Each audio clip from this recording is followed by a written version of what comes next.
বন্ধুরা, চলুন জেনে নেওয়া যাক আমলকির গুণাগুণ সম্পর্কে। আমলকি তো একটা পুষ্টিগুণ সম্পন্ন একটা ফল। আমলকিতে প্রচুর পরিমাণে ভিটামিন সি থাকে, যা রোগ প্রতিরোধক ক্ষমতা বাড়াতে সাহায্য করে এবং শরীরকে বিভিন্ন সংক্রমণ থেকে রক্ষা করে। ত্বকের স্বাস্থ্যের জন্যেও আমাদের আমলকি ভীষণভাবে প্রয়োজনীয়।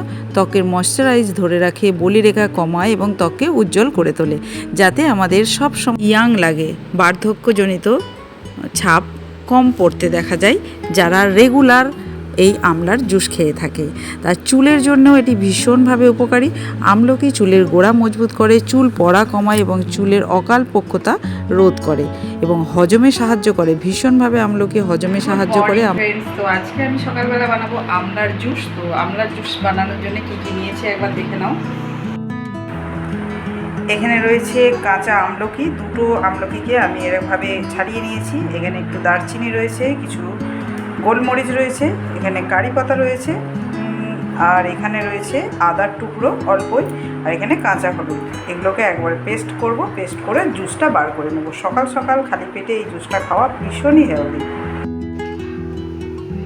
তো দেখতেই পাচ্ছ আজকে আমি বানাচ্ছি আমলকির জুস।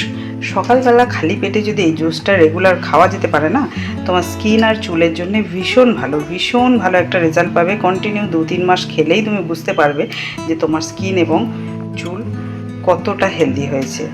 তো আমলকি হজম প্রক্রিয়া উন্নত করে, কোষ্ঠকাঠিন্য এবং বদহজমে প্রতিরোধ করতে সাহায্য করে।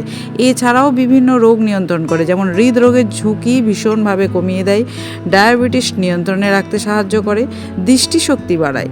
আমলকিতে ভিটামিন এ এবং রয়েছে, যা দৃষ্টিশক্তি বাড়াতে এবং চোখের স্বাস্থ্য ভালো রাখতে সাহায্য করে। আমলকি বিভিন্নভাবে খাওয়া যেতে পারে, যেমন কাঁচা আমলকি, আমলকির রস, আমলকির আচার বা আমলকির মোরব্বা বানিয়ে আমরা প্রতিদিন একটি করে আমলকি খেলে যে সমস্ত গুণাবলীর কথা বললাম, সমস্ত গুণাবলীগুলো তোমরা পেতে পারো।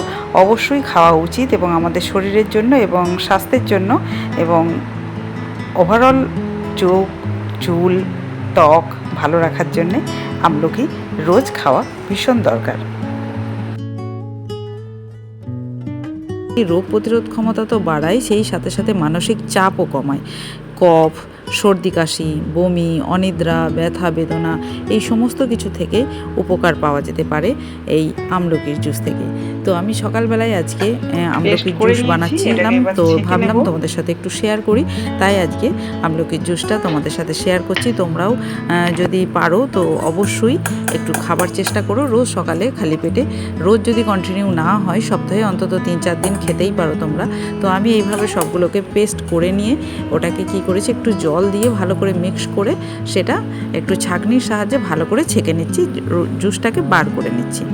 তো জুসটা এইভাবে বার করে নিয়ে তোমরা গ্লাসে নিয়ে খালি পেটে সকালবেলা সিপ করে খেতে পারো। খুব একটা খারাপ লাগে না খেতে। প্রথমত একটু কষা কষা বা একটু টক লাগলেও কিন্তু মুখটা ভীষণ একটা ফ্রেশ লাগে, মানে খাবার পর মুখের ভিতরের যে ফিলিংসটা না ভীষণ একটা ভালো লাগে। খেলেই বুঝতে পারবে। তোমরা অবশ্যই খাও, খেয়ে দেখো। আমি জানি 100% উপকার পাবে, আর আমিও খাই, তো সেই জন্য ভাবলাম তোমাদের সাথে একটু শেয়ার করি। আর আমাদের কাঁচা হলুদ তো জানোই অ্যান্টিঅক্সিডেন্টের কাজ করে, আর শরীর থেকে শরীরকে ডিটক্স করার জন্য ভীষণ ভালো কাজ করে এই আমলার জুস। তবে বন্ধুরা, বিশেষ কিছু সতর্কতাও অবলম্বন করা উচিত। তো তোমরা তো সকলেই জানো যে সমস্ত জিনিসেরই যেমন উপকার আছে তেমন অপকারিতাও আছে। উপকারিতা থাকলে অপকারিতাও থাকবে, সব জিনিসেরই একটা সাইড এফেক্ট হয়। তো এই আমলার কি কি অপকারিতা আছে সেটাও জেনে নেওয়া উচিত, না হলে অনেকেই সমস্যায় পড়তে পারেন। তো কোন কোন মানুষরা এই আমলা খেতে পারবেন না বা খেলে তার পরিমাণ কমে দিতে হবে, সেইগুলো আমরা একটু জেনে নিই।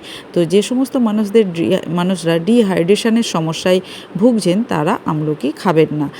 আর যারা খাচ্ছেনও তারা আমলকি খেলে তাদের শরীরে কিন্তু জলের মাত্রাটা বাড়াতে হবে, বেশি মাত্রায় জল খেতে হবে, না হলে ডিহাইড্রেশনের সমস্যায় ভুগতে পারেন। আবার অনেকের কি আছে, প্রস্রাবে জ্বালা পোড়ার সমস্যা হয়, তারা কিন্তু আমলকি খাবেন না, তারা আমলকিটা এড়িয়ে। আবার যাদের শরীরে খুব রিসেন্ট অস্ত্রোপচার হয়েছে তারা আমলকিটা এড়িয়ে চলুন। অতিরিক্ত পরিমাণে এই ফল খেলে রক্তপাতের ঝুঁকি বেড়ে যায়। দিন ধরে এই রক্তপাতের সমস্যায় ভুগতে থাকেন তারা। আর কোষ্ঠকাঠিন্যের সমস্যা যারা আছে তারাও এই আমলকির পরিমাণটা কমিয়ে দেবেন, কেননা আমলকি খেলে যেহেতু ডিহাইড্রেশনের সমস্যা হয়, জলের পরিমাণ শরীর থেকে কমে যায়, তো মানে শোষণ করে নেয়, তো সেই জন্য তারা একটু কম পরিমাণে আমলকি খাবেন। আর আমলকি খেলেও জল খাবার পরিমাণটা সর্বত্র পরিমাণে বাড়িয়ে দেবেন। আর যারা অ্যাসিডিটিতে ভুগছেন তাহলে তাদেরও কমাতে হবে এই আমলকি খাওয়ার পরিমাণ। তো বন্ধুরা, কেমন লাগলো আমার আজকের এই ভিডিওটি অবশ্যই কমেন্ট করে জানাতে ভুলো না। তোমাদের একটা কমেন্ট আমাকে অনেক অনেক উৎসাহিত করে নতুন করে ভিডিও বানাতে, আর তোমাদের একটা লাইক আমাকে আমার এই ভিডিওটা পৌঁছে দিতে পারে অনেক মানুষের কাছে। আর যদি ভিডিওটা ভালো লেগে থাকে তো অবশ্যই বন্ধুবান্ধবদের মধ্যে শেয়ার করে দেবার অনুরোধ রইল। আর আমার চ্যানেলের নতুন বন্ধু হয়ে থাকলে অবশ্যই চ্যানেলটা সাবস্ক্রাইব করে নিয়ে পাশে থাকা বেল বাটন করতে ভুলো না, তাহলে আমি যখনই কোনো নতুন ভিডিও আপলোড করব সবার প্রথমে তোমাদের কাছে পৌঁছে যাবে। তো সকলকে অসংখ্য ধন্যবাদ জানিয়ে আজকের ভিডিওটা এখানেই শেষ করছি। ভালো থেকো, সুস্থ থেকো।